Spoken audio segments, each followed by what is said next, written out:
Hello everybody, welcome back to some Warpstone Cup action between Nurgle's PA versus the Gentle Rat. This is the first stage of the tournament in which all players are matched against an opponent for a series of weeks, and then at the end of that, once players win three rounds or three best of threes, they progress to the next stage. So this is the first week of the tournament. Everyone's I think about 90% of the games are finished at this point, and this will be the best of three between Nurgle's PA and the Gentle Rat. Let's get into the games. So game one, Nurgle's PA is playing Tzeentch against the Gentle Rat's Dwarves. It's a fairly wide Dwarven army, and then kind of what we're seeing a lot of lately with Tzeentch. The Soul Grinder is very strong. Changebringers are pretty good. The Doom Knights patrol the air to keep them safe. He's gone with a generic Lord of Change with just blue fire, so he's just going to be spamming out his magic missiles all day. So let's see if Gentle Rat can shut down the Air Force, and he'll take game one.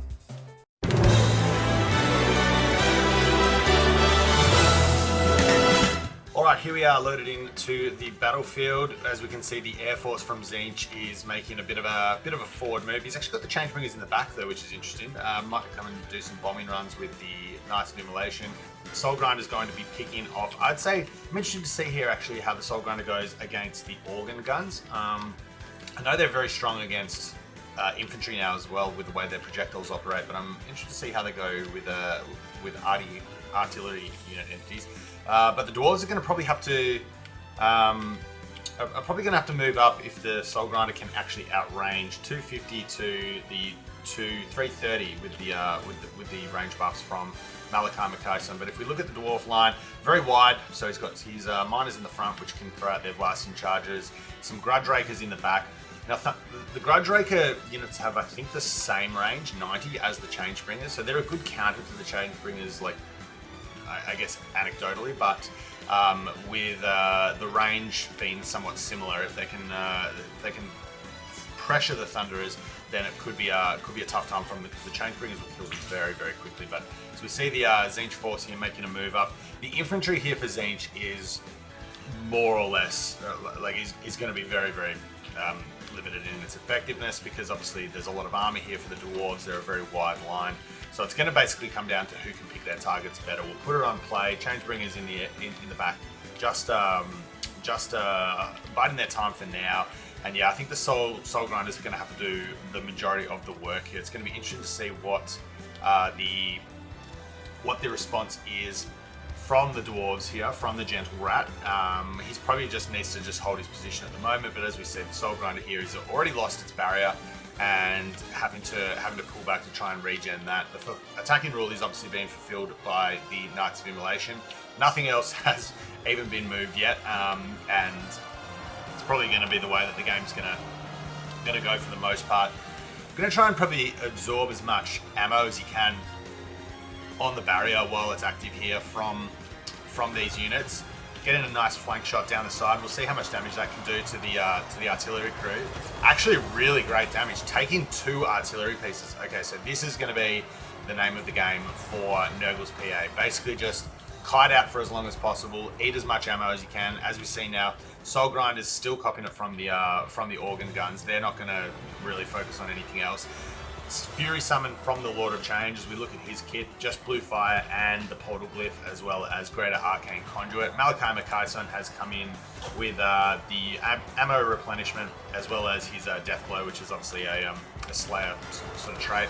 But the Furies are going to go down very quickly. The Grudge Rakers are going to turn around and going to make pretty short work of them, and they're sitting on top of Flamers as well. But the Grudge Rakers, importantly, did have to turn their flank to the side of the Lord of Change, which is pretty advantageous for them, getting his blue flank down the side. And again, another nice use of the bombs, but the Grudge Rakers, if they can turn quickly and get a volley in here, I'm not sure if that's actually going to be worthwhile. He's only lost 1 unit model, although a couple, as I say, that 4 go down. And the Soul Grinder plinging his shots away. That's Malachi Makaison's unit card, but 500 value already is fairly decent. I think all these organ guns have actually been destroyed. That is pretty huge. That's going to force if these organ guns go down, that's going to force the dwarves to come forward. And we can see now, with the organ guns being shut down, the Changebringers are starting to get a little bit more bold. There is one unit of Quarrelers here, but really they just don't have the DPS to really bother the Changebringers before, even if they can get a volley or two off. Before the Changebringers get in range. And as we see here, the great white hope for the dwarves at this stage is these organ guns. It's allowing them to dictate the pace of the game at the very least. As Blue Fire once again is being used, obviously with the projectile changes to multi-model entities or multi-model projectiles like that, and they're actually very effective even from the frontal arc. And as we see here, the Dwarven infantry now is really at the mercy of these Changebringers, and one volley from each, or a volley or two volleys if we take into account both units, just absolutely chunking down. And now that they're all blobbed up, oh, that's painful. If it wasn't dwarves, I'd say you hate to see it, but it's dwarves, so you love to see it. Soul Grinder is getting dangerously low, however, and it probably hasn't got its value back, but it's eaten a lot of the ammo from the organ guns, which has allowed the Lord of Change to come out here and fire his projectiles down the flank. The Doom Knights are going to jump in now on these other Grudge Rakers. If these Grudge Rakers go down, there's really nothing that can counter the Changebringers. One unit of Grudge Rakers left just isn't going to be able to clear them quick enough. And I think it's almost getting to the point where the Gentle Rat might...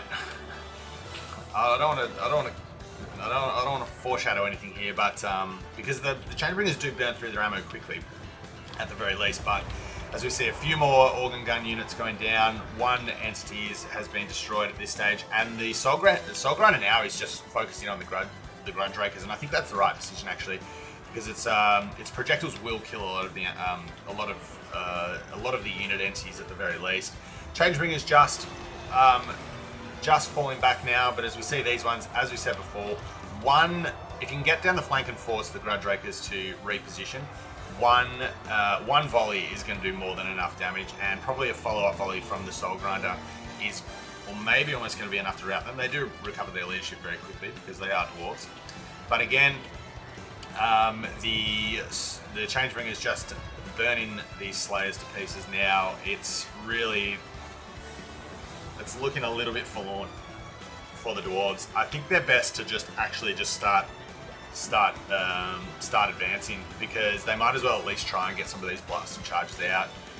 They're going to be food for the Changebringers anyway. Soul Grinder does go down, and the Doom Knights are very low, and they are fighting Slayers now, which are a decent counter to them with their anti-large. Obviously a lot of armor, but oh, this is pretty painful to watch. But this is a really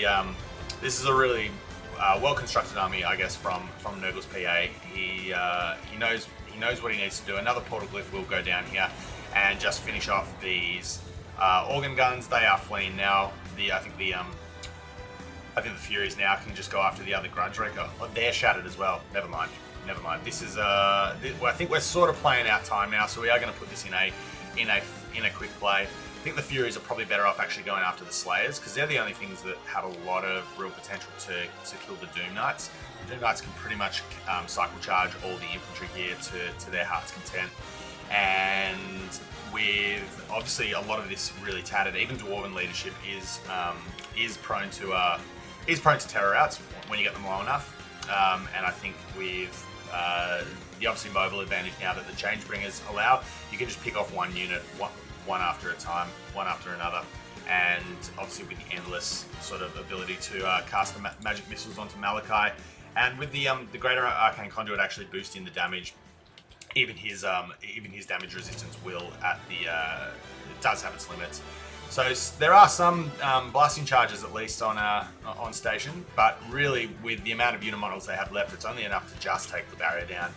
And as we've said before, the mobile advantage that Changebringers give, I mean, Changebringers are borderline useless combatants in terms of their damage output, but it's allowing him to fulfill the attacking rule, it's allowing him to chase routed stuff off. And now that the Blue Horrors and the Sour Guts, which are going to hurt the Dwarves to kill them anyway in hand-to-hand combat with their exploding ability, similar to what the Slayers have, this is just looking like sort of clean up now for Tzeentch. The Lord of Change is quite healthy. so he can come down and get rear charges, terror out things.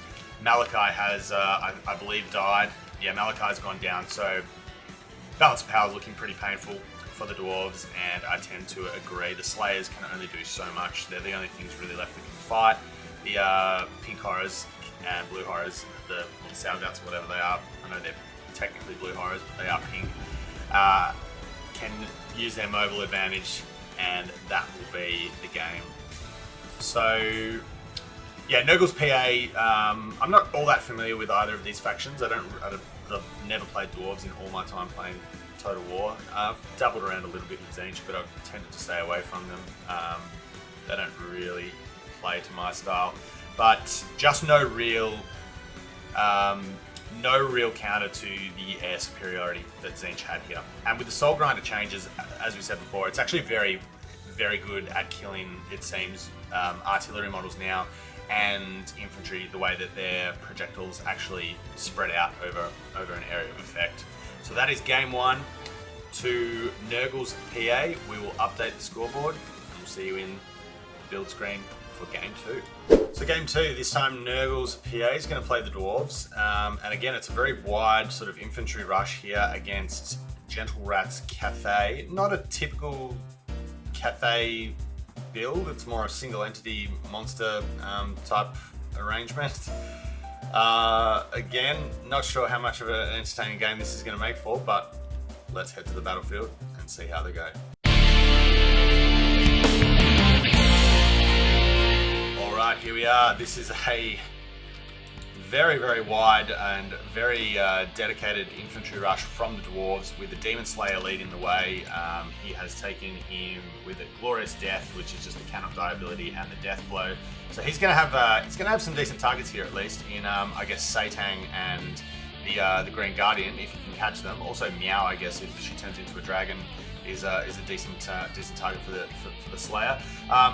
But other than that, it's basically just a whole lot of dwarf warriors up front, a couple of great weapons mixed in, some blasting charges here, Longbeards in the back, and then 4 Slayer units dotted around the back. For the Cathay army, it's a Grand Cannon in the back. We have Miao Ying, who has taken the Just Regrowth, it looks like. Just Regrowth, obviously, and the Disdain of the Dragon. And then we have Satang over here, who doesn't have much to reveal with his revealing ability, which is great for factions that I play that love to use the stalk units. Not salty or anything, but we've got the Onyx Crowmen, 4 Onyx Crowmen, who have come in recently for some nerfs, which is nice. But Satang is doing an absolute number on the Demon Slayer, and I think that's pretty good target priority, to be honest, to start with. The Jade Warriors out the front here are literally just providing a wall for the Onyx Crowmen to pick their targets and try and get in. And this is good here, at least stopping the miners from throwing their blasting charges. This one will slip through, and I guess they are on guard mode. That's good play by Nurgle's PA. Satang is going to actually jump into combat, which is quite interesting. The Green Guardians are attracting a bit of a crowd over this side. There's a lot of dwarf infantry here for Gentle Rat to grind through. It's just going to be a bit of a numbers game, but whether or not with Meow Ying pumping out regrowth to the single entities, whether they just have the staying power to do it. The Demon Slayer at least has got onto a good target, but the Green Guardian obviously are the bane of all dwarves, and that is people who can run away from them. But the Onyx Crowmen kind of just waiting for their moment here, trying to impart their harmony buffs that they can give out to the Jade Warriors and allow them just to hold. Where are the Empress Crowmen?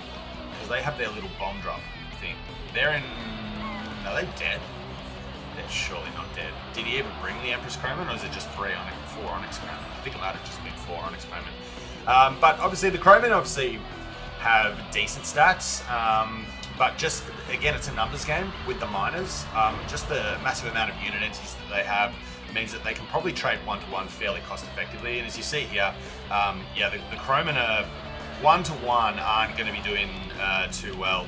They can probably deal with the Slayers quite nicely, which is actually pretty important for for the Gentle Rat. This is nice though, getting a nice cycle charge. It's not going to save this unit of Croman. They're going to peace out. They're going to nope out into the back to the Chaos Lands, wherever those demons come from. I didn't play Cathay. I'm not up on the lore, but Satang is getting obviously a regrowth, keeping him in the fight. Interesting that he's using Satang as just a big sort of combat brawler, rather than actually just kiting back and using the missiles. The Demon Slayer probably could be dead at this point if he'd just kept him out of combat and just shot him and then kind of committed him into the main fight. But Miao Ying is down here. Her dragon form is probably a little bit dangerous given all these slayers, so she's probably making the right call here to stay in her human form. Satang, obviously, as I said before, still has the potential to snipe this Demon Slayer even in combat with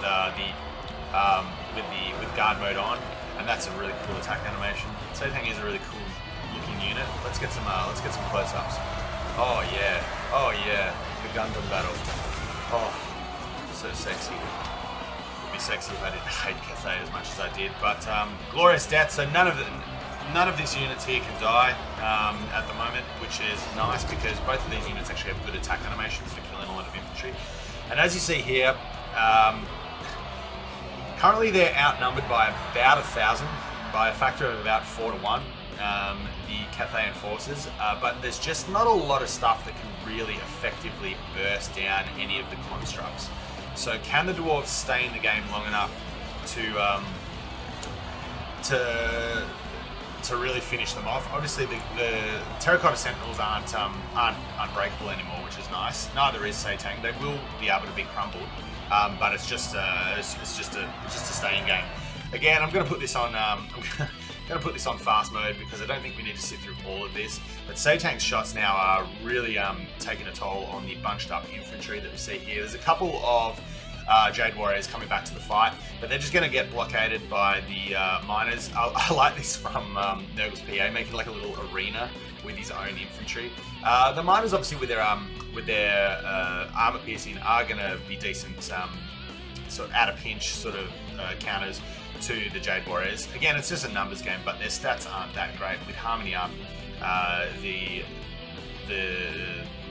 Jade Warriors would normally win that fight, but again, there's just nothing that can really reliably kill single entities that well. Like, all of these Slayers are so tattered now. There's just no real weight of numbers for the Dwarves anymore. The Croman look like they have all been dealt with, so it's literally, we're down to, I think, 3 models. No, we're down to 55 models, but that's only because this unit of Jade Warriors is coming back to the fight. They're gonna get finished off by some Dwarf Warriors very quickly. But again, can the Dwarves burst through this? The Demon Slayer's dead, all the Slayers are dead. If another there's another regrowth, and this is an upgraded regrowth. So Satang is going to be basically heal capped here. The Terracotta Sentinel has already been heal capped. Miao Ying probably isn't too far away from her dragon form now that all the Slayers are dead. Satang still has some ammo. We might actually see Satang actually pull back here and use some of his ammo, because Miao's attracting a crowd, and the Terracotta Sentinel, likewise, is just getting these infantry to really bunch up. But we see here, if we look at the unit cards, they're not taking, we're in fast mode here as well, they're not taking damage particularly quickly. Miao's probably got another regrowth up her sleeve, so she'll use that on herself. And then we see here, I think the shots now are going to start to take a little bit of a leadership toll. Nurgle's PA is playing this right way. He's just drip feeding in units bit by bit, letting these ones rest, letting them regain some vigor. But the attack animations just mean that if they want to get themselves out of a fight where they are sort of not getting their attack, not getting effective attack animations on a crowd, then they can do that fairly easily. Again, I'm surprised Satang isn't going out and firing, but I guess with guard mode, he can kind of do that in combat anyway. But it'd be nice to kind of preserve his HP and his leadership a little bit. Miao, I think, is gonna need a regrowth fairly soon. I know we've heal capped both the other single entities, but I'm not sure it's going to matter. I don't think there's any way, even if Satang does go down, that the Dwarves can kill the Green Guardian at the moment. Miao can busy herself just chasing off these Dwarves.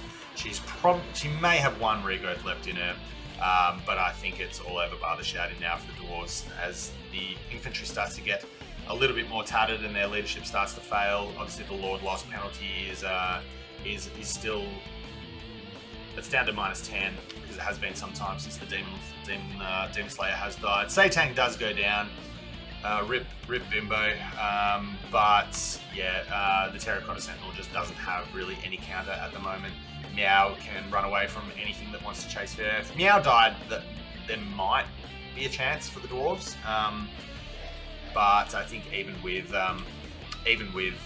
Meow going down, the Terracotta Sentinel can just grind this out now. Meow does go into dragon form, and I think recharging from her may be enough to just cause a bit of a chain break here. All these infantry here are going to terror out and then naturally rout, and the balance of power is starting to look pretty bad for the Dwarves. It does say a lot about the Dwarves and the Dwarves' leadership that they were able to sort of hang on. I mean, this game has been, Nurgle's PA has done pretty much as well as he could have to draw it out to a 20-minute game. But the writing was on the wall pretty early there. To be honest, that both players have really rolled the dice here with their builds. This build would go really well into a more traditional Cathayan gun line, but obviously with the single entities and no sort of shooting from DPS, Slayers, I mean even normal Slayers with their anti-large,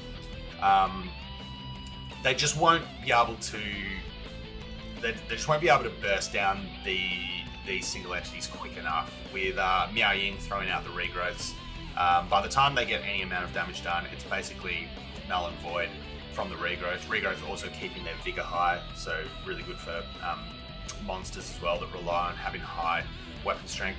Losing the Demon Slayer really got no value. Probably the only contribution he made to the army was popping that fight to the death ability and allowing a whole heap of infantry not to lose unit entities for a while. But Miao Ying again done her bit. Satang sniped out the Demon Slayer. Terracotta Sentinel really has no counter in this. And then the infantry here has done surprisingly well, actually. That one, well and truly got their money back. Crowman probably could have been a little bit more active. They're probably stuck in some fights one-to-one a little bit too often. But majority of your APM here is tied up in the single entities, and the cannon's been able to just probably use all its ammo wherever and as it's pleased on clumped groups of infantry. So Gentle Rat does equalise at 1-1. Well done to Gentle Rat. We'll go to game three match point. I'll see you in the build screen. So here we are at the build screen for game 3. It is going to be Nurgle's PA switching to Empire and the Gentle Rat finishing off with the Chaos Dwarves. Looking at the builds here, I haven't watched any of these replays. All I'm going to say is I think Gentle Rat's going to have to play very, very well here to win this game. This build looks very well suited to taking out what the Gentle Rat has here. The Outriders, I think in particular, are going to be quite an issue. There's not a lot that can pressure them here.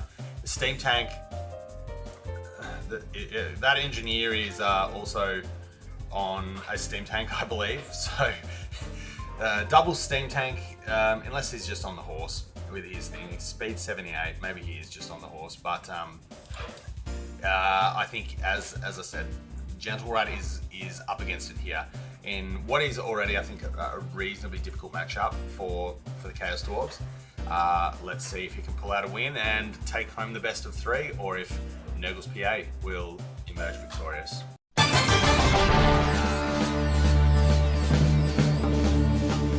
So here we are in the battlefield. The Empire player, Nurgle's PA, has taken up a defensive position with his spears and the Hammer of the Witches. The Jade Wizard here obviously is just taking regrowth just to basically keep the single entities healthy here, in particular Carl and probably the Steam Tank. It's the volley gun Steam Tank as well, which I really like. It's a really cool unit.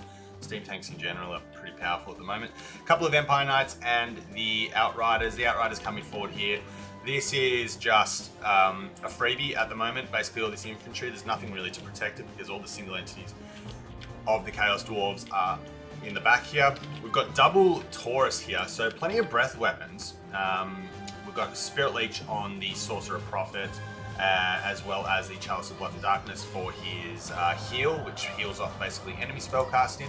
And then we also have a Fire Sorcerer here who has Burning Head, Reforged to try and keep the Demon's Tongue Iron Demon nice and healthy, and obviously he has his breath attacks as well. So Hobgoblins here are going to have to be pretty careful. I think this is actually fine. Generat's not going to really mind this ammo is being used on Labourers and Cutthroats. Better that than his single entities. Although the Cav here is going to get some pretty much uncontested charges. Again, it's just Labourers. They're 150 gold or something. And even the Hobgoblins here with their bronze shields and just high unit entities, they're going to take a decent amount of poke damage, but really nothing more than that. Now, I did see in the build screen that there is a little cameo from everyone's favorite little piece of shit. Yeah, Gorders. Okay, Gorders. I'm gonna put the battle on a halt here. Gorders has one job in this game, and it's to kill the Jade Wizard. If Gorders can kill the Jade Wizard, all of a sudden Gentle Rat's all of a sudden Nurgle PAs, single entities have to be a lot more careful about the engagements that they take. No regrowth, no vigor restocking. But the spears here are just going to keep the Hammer of the Witches safe. The Hobgoblins don't want to overchase too much, and they need to make sure that they can get behind their infantry before they... that is just withering salvo on the Demon's Tongue, almost down to half health. Where's that Reforged? Yeah, I think Gentle Rat realizes that now, and he's bringing he's turned around now that he was going to bring the Reforged effect down on to the Demon's Tongue here. This is good by Gorders though. Sniping the Engineer, that's the secondary role. I'd like to see him go after the Jade Wizard as more of a priority, but the Engineer obviously does have some... Oh, he's shut it now, so no need to worry about him anymore. But the Demon's Tongue is in and amongst the line, and obviously sending out its salvos, but it's copying a fair few salvos of its own from the Outriders here. The Knights have pulled back behind the spear line. They can basically just pop out as they see fit. The Hobgoblin Wolf Raiders need to probably start to get in here and try and push back these Outriders, because all the single entities of the Chaos Dwarves, just the amount of firepower these guys put out is enough to really make them think twice. And we need a Reforged on this Demon's Tongue right now. A salvo or two from the Outriders. This might even be enough to fill it off. Gentle Rat is missing a big opportunity to try and save his thing here, and it's dead. That sucks. And I don't think either of them got used. I think the Demon Smith is about to go down anyway. Yeah, he did not use that Reforge. That is painful, and as I said, this is always looking like a reasonably tough matchup, but now the Jade Wizard, okay, the Jade Wizard's dead. That's a start. We've still got the Hushut's Dark Ravagers, who are really good at killing Cav, both at range, and actually really good at killing single entities as well. So if we can kill Carl and maybe get some terror outs going down on the infantry and just keeping the Outriders on the back foot. Obviously the Outriders, unlike Pistoliers, can't shoot 360. So if you can get these Hobgoblin Wolf Riders, where are the other Wolf Riders? Are they already dead? There's one very, very tattered unit here. The other one I think might be running. The other one's about to run off the white line, so that's unfortunate. Hammer of the Witches going off the battlefield would be really important as well, because balance of power definitely does take into account the ammo that they will take with them. But just the mobility advantage and the amount of shooting that the Empire still have here. These obviously Outriders. This is a good move. Gorders. Is that Gorders? No, it's the leftover Wolf Raiders. Gorders needs to try and get active wherever he can. He needs to get after this steam tank. Actually, he can just chip it away. Demon Smith is coming back. 2-on-1 against Carl here is actually really nice. Outriders still just tailing them in. He might lose the Demon Smith, but keeping Carl on the back foot here. There will be hopefully another Spirit Leech for Gentle Rat's sake. Might be able to actually finish Carl off, and Carl has routed. All right, take the Demon Smith. The Demon Smith will shoot while you chase him. So now it basically comes down to, can the steam tank carry? And without the regrowth from the Jade Wizard, and without any real way to snipe the Chaos Dwarf single entities, I don't want to go early here, but I think Gentle Rat's actually done it. I am very, very impressed. Hashwood Stark Ravagers should actually push back now and use as much of their ammo as they can. They don't really have any way to actually body block the steam tank though. So rather than taking damage by running away and copying hits in the back, they might as well just turn and fight. Are there any cannons left on this Hammer of the Witches? I think there is one. No, there's 3. Okay, there's 3. 1, 2, and that one's sort of blended in with a dead unit. So Demon Smith might go down. Have only seen 1 breath attack used there and only 1 there. I would go and take this Demon Smith now and go and sit on the top of the steam tank and try and get a direct breath attack on it and just sit over the top. Get a few shots with the pistol, impart the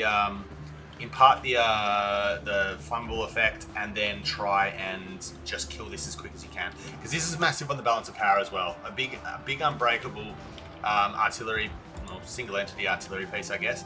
But the Empire are having a little bit of a resurgence here, and I think now with the Hashwood Stark Ravagers off the battlefield, I think the Chaos Dwarves might be a little bit thin on the ground. Gorders can only do so much. Gorders' best bet here now is probably just to try and chase off a unit of Outriders, to try and just get them to, but basically just get them off the Sorcerer Prophet's back, because really the Sorcerer Prophet can definitely take down this steam tank probably quicker than Gorders can. But Gorders is my 2-year-old's having something to say about this battle. She's very impressed with the scrappy nature of Nurgle's PA. I think when this Sorcerer Prophet goes down, that's going to be all she wrote. I went early, I got excited, I'm sorry. Gentle Rat, you played this very, very well, but I think now it's just a bridge too far for little Gorders to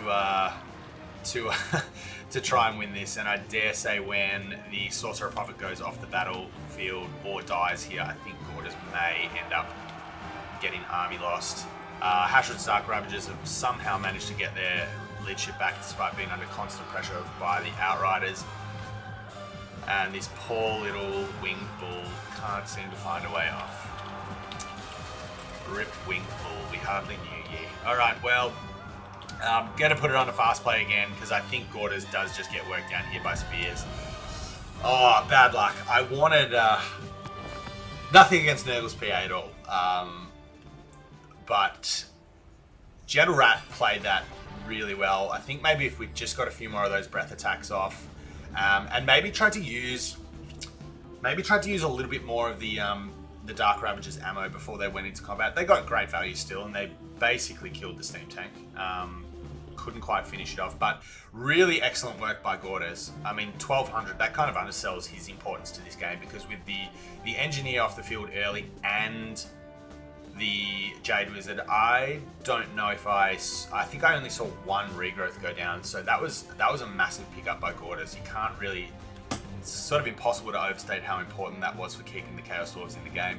The double Sorcerer was probably just not utilized as well as it could. We didn't see the Reforged go down on the Demon's Tongue. Very impressed with how well the Outriders killed that. Probably needed to wait until the infantry had kind of saturated a little bit more before sending it in ahead of everything else. But in the eagerness of battle, I understand where it's from. So I think the Outriders basically carried this. Fran's got some decent value. As I said, a lot of Winds of Magic, I dare say, was left for Nurgle's PA. Engineer really hasn't had any time to use his ability here, and then the steam tank obviously was a real centerpiece. Absorbs a lot of punishment, and Hammer of the Witches was able to just plink away on the approach. But yeah, Outriders, man, they did work. Empire Knights had a pretty free run at the infantry early on. The Hobgoblins really had Hobgoblin Wolf Riders really were just up against it with from a numbers perspective against the mobile elements of the Empire. So well done, Nurgle's PA. He goes into stage 2, or round 2, I guess, of stage 1 on the winners list. Gentle Rat will have to find a way to scrap back in the approaching rounds. But thank you all for watching, and I'm going to update the scoreboard. I haven't updated the scoreboard since game 1. Great work, Cone here. So we'll give Gentle Rat 1, and we'll give Nurgle's PA a 2, and that'll be all she wrote. See you next time.